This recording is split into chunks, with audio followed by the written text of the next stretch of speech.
अस्सलाम वालेकुम viewers, welcome to exploring पांडा। तो आज का हमारा डिस्कशन का टॉपिक है हाइपोक्सिया। इस टॉपिक के अंदर हम हाइपोक्सिया के इफेक्ट्स देखेंगे जो प्लांट्स के ऊपर होते हैं, और उसके बाद हाइपोक्सिया की जो टॉलरेंस होती है, टॉलरेंस जो प्लांट करता है अपने अंदर क्रिएट करता है, ठीक है ना, कुछ अडाप्टेशंस करता है अपने अंदर अगेंस्ट हाइपोक्सिया। हम ये सारा आज स्टडी करेंगे, ठीक है ना। तो हाइपोक्सिया क्या कंडीशन होती है? लो ऑक्सीजन की कंडीशन होती है, ठीक है, रूट जोन के अंदर।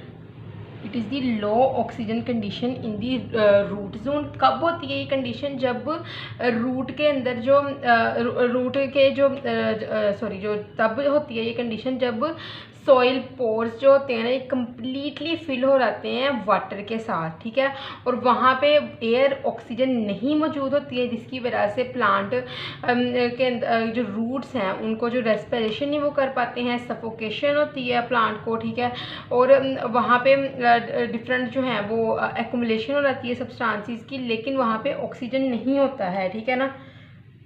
तो इस कंडीशन में क्या होता है कि प्लांट की डेथ भी हो सकती है अगर ये कंडीशन काफ़ी देर तक चलती रहे, ठीक है ना। तो वो कंडीशन हम एनोक्सिया कहते हैं, ठीक है। तो हाइपोक्सिया को हम कंटिन्यू रखते हैं कि हाइपोक्सिया की वजह से प्लांट को डैमेज कौन कौन से होते हैं, ठीक है ना, या इसके इफेक्ट्स देखेंगे हम हाइपोक्सिया के। क्लियर? तो हाइपोक्सिया के इफेक्ट्स के अंदर आती है रूट इंजरी और शूट इंजरी। एक है रूट इंजरी, क्लियर, और दूसरी है हमारे पास शूट इंजरी, ठीक है। तो अगर हम रूट इंजरी की बात करें, रूट इंजरी कब होती है? जब एटीपी की प्रोडक्शन के अंदर कमी आ जाती है, ठीक है ना। There is a lack of the ATP production, lack of the, मैं यहाँ इफेक्ट्स लिख देती हूँ इसके कि रूट इंजरी कब होगी। लेक ऑफ, आप भी साथ साथ नोट डाउन करते रहें, एटीपी प्रोडक्शन। एटीपी की प्रोडक्शन नहीं हो रही है, प्लांट को एनर्जी नहीं मिल रही है, ठीक है ना, तो जिसकी वजह से रूट के अंदर इंजरी काज होती है। आगे lack of the respiratory substrates, lack of respiratory substrate, clear. उसके बाद है हमारे पास reduction in ion uptake. Ion uptake के अंदर रिडक्शन होना शुरू हो जाती है, जिसकी वजह से रूट के अंदर इंजरी काज होती है। आयन अपटेक, क्योंकि न्यूट्रिएंट्स, आयन, सब कुछ जो है ये प्लांट की ग्रोथ डेवलपमेंट के लिए और प्लांट के अंदर जो फंक्शंस होते हैं, डिफरेंट मॉलिक्यूलर मैकेनिज्म्स होते हैं, उनके लिए ये बहुत ज़्यादा ज़रूरी है। इनकी कमी की वजह से भी रूट के अंदर इंजरी होती है। आगे है next, accumulation of the toxic substances. Root injury में आता है एक्यूमुलेशन ऑफ टॉक्सिक सब्सटेंसेस, ठीक है। अच्छा, उसके बाद है एट द एंड रिडक्शन होती है प्रोलीन सिंथेसिस में, उसकी वजह से भी रूट इंजरी काज्ड होती है। रिडक्शन इन प्रोलीन सिंथेसिस, ठीक है, इस वजह से भी रूट के अंदर इंजरी काज होती है। सेकंड है हमारे पास शूट इंजरी। शूट इंजरी क्यों होती है? ये होती है डिफरेंट प्रोसेसेस की वजह से, जिसके अंदर आते हैं एपिनास्टी, ठीक है। दूसरा है हमारे पास हार्मोनल इम्बैलेंस, हार्मोनल इम्बैलेंस, ठीक है।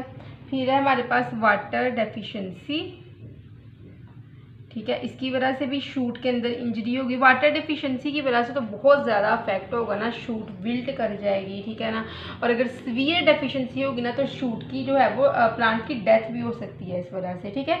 अच्छा, उसके बाद है कि आयन ट्रांसपोर्ट्स, अगर रिड्यूस्ड आयन ट्रांसपोर्ट हो गए रूट के अंदर तो टर्गर प्रेशर नहीं मेंटेन कर पाएगा ना, कोई कंसंट्रेशन ग्रेडियंट नहीं बन सकेगा प्लांट के अंदर, तो वो विल्टिंग हो जाएगी और बाद में डेथ हो जाएगी, क्योंकि नॉर्मल मेटाबॉलिक फंक्शन से ही प्लांट हट गया है, तो जिसकी वजह से उसकी डेथ के चांसेस बहुत ज़्यादा होते हैं। Reduction in ion transport in roots, roots के अंदर आयन ट्रांसपोर्ट के अंदर रिडक्शन आ जाना, ठीक है। उसके बाद है सैलिनिटी की वजह से भी शूट इंजरी होती है। उसके बाद है प्रोटीन सिंथेसिस और मेटाबॉलिज्म के अंदर रिडक्शन आना। मतलब मैं आपको ये पहले भी बता चुकी हूँ कि जब ये सारी चीज़ें नहीं होंगी, वाटर नहीं होगा, वाटर की वजह से भी फोटोसिंथेसिस इफेक्ट होगी, ठीक है ना, हार्मोनल इम्बैलेंसेस की वजह से भी जो है प्लांट के अंदर मेटाबॉलिक एक्टिविटीज़ इफेक्ट होंगी, ठीक है ना। रिडक्शन इन प्रोटीन सिंथेसिस के अंदर रिडक्शन आ जाती है, उसकी वजह से भी शूट इंजरी होती है, और ठीक है, और उसके अलावा मेटाबॉलिज्म के अंदर रिडक्शन आने की वजह से भी शूट इंजरी होती है। और एट द एंड जब ये सारे प्रोसेसेस कंटिन्यू रहते हैं तो सेल की डेथ के चांसेस बहुत ज़्यादा बढ़ जाते हैं। क्लियर? तो रूट इंजरी और शूट इंजरी जो है ये तो हमने देख लिया। अब हम इसको डिटेल से देखेंगे कि किस तरह एटीपी की प्रोडक्शन अफेक्ट करती है, किस तरह रिस्पिरेटरी सबस्ट्रेट की जो है वो कमी जो है वो अफेक्ट करती है रूट्स को, ठीक है ना। अब हम इसको डिटेल से यहाँ पे देखेंगे। क्लियर? ठीक है, तो रूट इंजरी जो हाइपोक्सिया से होती है, हम देखते हैं इसके कुछ फैक्टर्स। एक है लेक ऑफ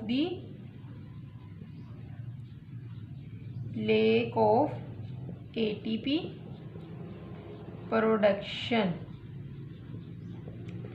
एटीपी प्रोडक्शन के अंदर कमी आना, ठीक है। इसके अंदर आते हैं कुछ हम देखते हैं कि किस तरह एटीपी की प्रोडक्शन के अंदर कमी आती है। ऑक्सीजन की कमी की वजह से। ऑक्सीजन की कमी क्यों होती है? हाइपोक्सिया की वजह से, ठीक है। तो रूट जोन के अंदर जब ऑक्सीजन की कमी होती है तो किस तरह एटीपी की प्रोडक्शन के अंदर कमी आती है। तो अगर हम देखें ना, एरोबिक रेस्पिरेशन के केस में कितने एटीपी बनते हैं? एरोबिक रेस्पिरेशन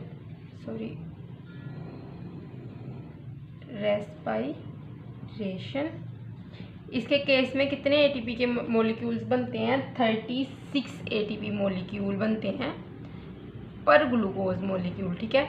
36 एटीपी मॉलिक्यूल्स बनते हैं पर ग्लूकोज मॉलिक्यूल। एक ग्लूकोज मॉलिक्यूल से 36 एटीपी के मॉलिक्यूल बनते हैं। दूसरा है हमारे पास एनएरोबिक रेस्पिरेशन केस। तो अमेजिंगली इसमें कितने बनते हैं? हैरानी वाली बात है, इतने कम ATP, 2 ATP, just 2 ATP molecule बनते हैं एनारोबिक रेस्पिरेशन में पर ग्लूकोज मॉलिक्यूल, ठीक है। और दूसरा है हमारे पास lack of the ATP production की बात करती है। दूसरा हमारे पास है lack of the respiratory substrates, lack of respiratory substrates, ठीक है। रेस्पिरेटरी सबस्ट्रेट्स के अंदर कमी आ जाना, ठीक है। तो क्या होता है हाइपोक्सिया कंडीशन में? बहुत सा टीसीए साइकिल के जो कंपाउंड्स होते हैं ना, ये हमारे पास मौजूद ही नहीं होते हैं, ठीक है ना। ठीक है ना, टीसीए साइकिल क्या है? क्रब साइकिल के कंपाउंड नहीं हमारे पास होते हैं। तो पायरुवेट जो होता है ये, इसकी बजाय कि वो जो है एरोबिक कंडीशन के अंदर जाए और माइटोकॉन्ड्रिया में जाए, ठीक है ना, वहाँ पे ये एरोबिक इसकी कंडीशन ऑक्सीजन की मौजूदगी में जो है ये वहाँ पे फर्दर जो है वो कंटिन्यू रहे। तो ये क्या करता है? पायरुवेट साइटोप्लाज्म के अंदर रहता है। Pyruvate remain in cytoplasm, pyruvate रहता है साइटोप्लाज्म के अंदर, और यहाँ पे ये एनारोबिकली कन्वर्ट हो जाता है डिफरेंट टॉक्सिन्स के अंदर, जिसके अंदर आते हैं एसिटाल्डिहाइड और एथानॉल। या साइटोप्लाज्म के अंदर रह के पायरुवेट चेंज होता है एसिटाल्डिहाइड के अंदर, हाइड के अंदर, और उसके अलावा है एथानॉल के अंदर, ठीक है। पायरुवेट एसिटाल्डिहाइड और एथानॉल के अंदर कन्वर्ट हो जाता है, और ये एसिटाल्डिहाइड और एथानॉल की एक्युमुलेशन जो होती है ना, ये काज कर सकती है रूट इंजरी, ठीक है। यहाँ पे रूट इंजरी का काज बन सकती है एसिटाल्डिहाइड और एथानॉल की एक्युमुलेशन। तीसरा है हमारे पास reduction in ion uptake. Ion uptake के अंदर किस तरह रिडक्शन होती है, ठीक है। सेकंड कर लिया हमने, नेक्स्ट है हमारे पास थर्ड, ठीक है, सी, रिडक्शन इन आयन अपटेक, ठीक है। आयन अपटेक के अंदर क्या रिडक्शन आती है? Ion Uptake is active process, ठीक है ना, ये एक एक्टिव प्रोसेस है प्लांट के अंदर। लेकिन एरोबिक मेटाबॉलिज्म की एरोबिक रेस्पिरेशन में कमी की वजह से ये बहुत बुरी तरह अफेक्ट होता है, ठीक है। ये एक्टिव जो प्रोसेस है ये अफेक्ट होता है और ये रिड्यूस्ड हो जाता है, ठीक है ना। आयन अपटेक प्लांट रिड्यूस्ड कर देता है, ठीक है। तो उसके बाद है हमारे पास 4 है हमारे पास accumulation of the toxic substance, accumulation of toxic substances. तो टॉक्सिक सब्सटेंसेस की एक्यूमुलेशन हम करते हैं इसकी बात कि एरोबिक जो है वो डिफरेंट टॉक्सिक सब्सटेंसेस जिस तरह हमारे पास आते हैं, एसिटाल्डिहाइड है, एथेनॉल है, ये दोनों टॉक्सिक सब्सटेंस हैं। ये क्या करते हैं, ये रूट जोन के अंदर ना एक्यूमुलेट होना शुरू हो जाते हैं। और ये क्यों होते हैं, माइक्रोबियल एक्टिविटीज़ की वजह से एसिटाल्डिहाइड और एथेनॉल रूट जोन के अंदर आके एक्यूमुलेट होना शुरू हो जाते हैं, ठीक है। और यहाँ पे क्या करते हैं, राइजोस्फीयर में आके एक्यूमुलेट होते हैं और वहाँ पे क्या होता है, ये डिफरेंट जो है वो रूट इंजरी काज करते हैं, ठीक है ना। और अच्छा उसके बाद क्या है, लास्ट है हमारे पास रिडक्शन इन प्रोटीन सिंथेसिस।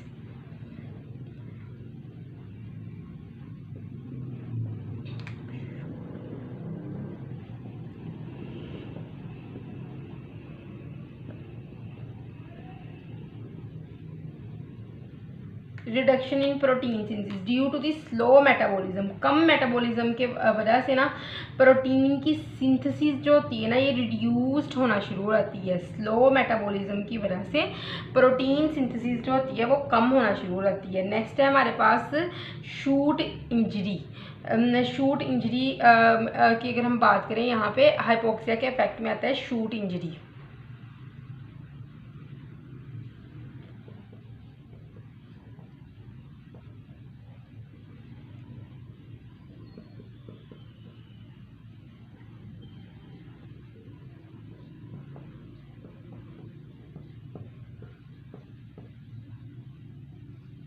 अच्छा शूट इंजरी की बात करें तो शूट इंजरी में डिफरेंट इफेक्ट्स आते हैं, जिसके अंदर आते हैं epinasty, hormonal imbalances, water deficiency, reduced in transport in the root, salinity. हम 1 बाय 1 इन सबको यहाँ पे डिस्कस करेंगे। तो सबसे पहले आती है हमारे पास एपिनास्टी। एपिनास्टी एक ऐसी कंडीशन है जिसमें ना लीफ की जो अपर सरफेस है ना, अपर साइड है, ये ज़्यादा ग्रो करती है as compare to the lower side of the leaf, ठीक है। तो जो अनइवन जो ग्रोथ ये होती है ना प्लांट लीफ की, मतलब कि अपर सरफेस जो होती है ज़्यादा ग्रो कर जाती है, लोअर सरफेस लीफ कम ग्रो कर जाती है, ठीक है ना। बड़ा एक ना जो होता है ना वो डिसऑर्गेनाइज्ड मैनर में ना जो होती है ना ये लीव्स जो होते हैं ये डेवलप होते हैं इस केस में, ठीक है। तो ये क्या होता है, ये हेल्प करता है एक्सेलरेटिंग द ट्रांसपिरेशन। जो एपिनास्टी होती है ये हेल्प करता है एक्सेलरेट किया जाए ट्रांसपिरेशन को, ठीक है ना, ट्रांसपिरेशन को किया जाए। तो उसके बाद है हमारे पास सेकंड है हार्मोनल इम्बैलेंसेस, ठीक है। सेकंड है हमारे पास हार्मोनल, एक एपिनास्टी शूट ग्रोथ, शूट इंजरी की वजह से एपिनास्टी का फिनोमिना कर होता है, ठीक है। दूसरा है हमारे पास हार्मोनल इम्बैलेंसेस, ठीक है। तो जब ये होती है कि जो ABA है अब्सिसिक एसिड ये इंक्रीज़ होता है, ठीक है ना। हार्मोन जो है हमारे पास ABA ये रूट जोन के अंदर इंक्रीज़ हो जाता है और ये शूट के अंदर चले जाता है, ठीक है ना, ट्रेवल कर जाता है। और उसके बाद यहाँ पे ये उसके बाद आता है ये लीव्स के अंदर, और यहाँ पे आगे क्या करवाता है ये स्टोमेटा क्लोजिंग करवाता है। टर्गर प्रेशर लॉस हो जाता है। टर्गर प्रेशर किस चीज़ के लिए ज़रूरी था, प्लांट की ग्रोथ और डेवलपमेंट के लिए। और प्लांट की जब यही सब हो जाता है तो प्लांट की ग्रोथ जो होती है स्टंटेड हो जाती है, स्टंटेड ग्रोथ, ठीक है। थर्ड है हमारे पास वाटर डेफिशिएंसी।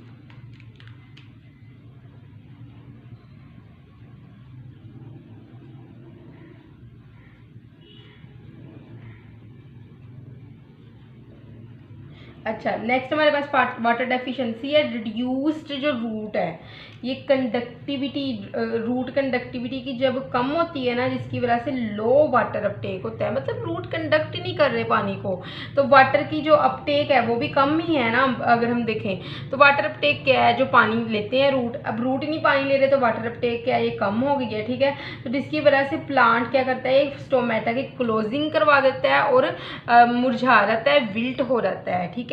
नेक्स्ट हमारे पास है फोर्स, अगर हम देखें तो ये हमारे पास है reduced ion transport, reduced ion transport, clear.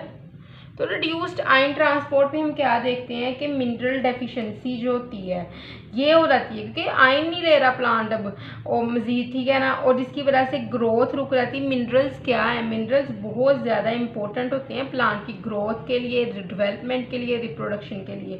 अब यहाँ पे उसको मिनरल्स ही नहीं मिल रहे हैं, तो जिसकी वजह से क्या हुआ, ग्रोथ रुक जाती है, ठीक है ना, और लीफ जो होते हैं उनकी भी सेनेसेंस होना शुरू हो जाती है, ठीक है। अब हमारे पास फिफ्थ है सैलिनिटी, क्लियर। तो सैलिनिटी में क्या होता है कि वाटर लॉगिंग के साथ ना एसोसिएट है ये टर्म सैलिनिटी, क्योंकि NaCl जो होता है ये एक्यूमुलेट होना शुरू हो जाता है, ठीक है ना, वाटर लॉगिंग की कंडीशन में, मतलब कि हाइपोक्सिक कंडीशन में सैलिनिटी जो है ये कर होती है, क्योंकि जो सोडियम और क्लोराइड मिलके सोडियम क्लोराइड बनाते हैं और दूसरे साल्ट्स भी इसके अलावा एक्यूमुलेट होना शुरू हो जाते हैं सॉइल के अंदर, ठीक है। और नेक्स्ट है हमारे पास reduction in protein synthesis and metabolism.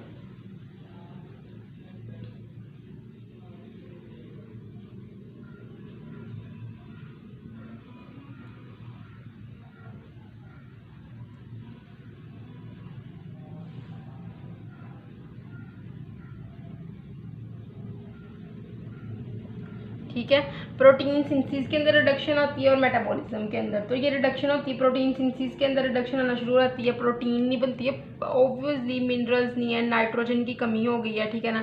Nitrogen ने क्या बनाना था, अमाइनो एसिड बनाना था, अमाइनो एसिड ने मिलकर प्रोटीन बनाने थे, तो प्रोटीन के अंदर बिल्कुल कमी हो जाती है। मेटाबॉलिज्म के अंदर ये कि इंजाइम्स नहीं बनते हैं, क्योंकि प्रोटीन, इंजाइम्स भी तो प्रोटीन है, इंजाइम्स नहीं बनते हैं, और डिफरेंट जो वाटर की डेफिशिएंसी होती है जो कि मेटाबॉलिज्म के अंदर ज़रूरी है, ठीक है। ऑक्सीजन की डेफिशिएंसी होती है, ठीक है ना, तो जिसकी वजह से क्या होता है कि ये सारी चीज़ों के अंदर रिडक्शन आना शुरू होती है। और एट द एंड हमारे पास है प्लांट डेथ। जब ये सारा प्रोसेस हो जाते हैं ना और प्लांट बेचारे को कोई रास्ता नहीं मिलता है, इसको कोई अडाप्टेशन टॉलरेंस, कोई पाथवे नहीं मिलता है, तो प्लांट की डेथ हो जाती है वहाँ पे, ठीक है। तो इस लेक्चर में तो हम यही पढ़ेंगे, ठीक है ना, हाइपोक्सिया के इफेक्ट्स, रूट इंजरी और शूट इंजरी। तो नेक्स्ट लेक्चर जो है वो भी मैं अपलोड कर दूंगी भी, उसमें आपने पढ़ना है टॉलरेंस टू हाइपोक्सिया।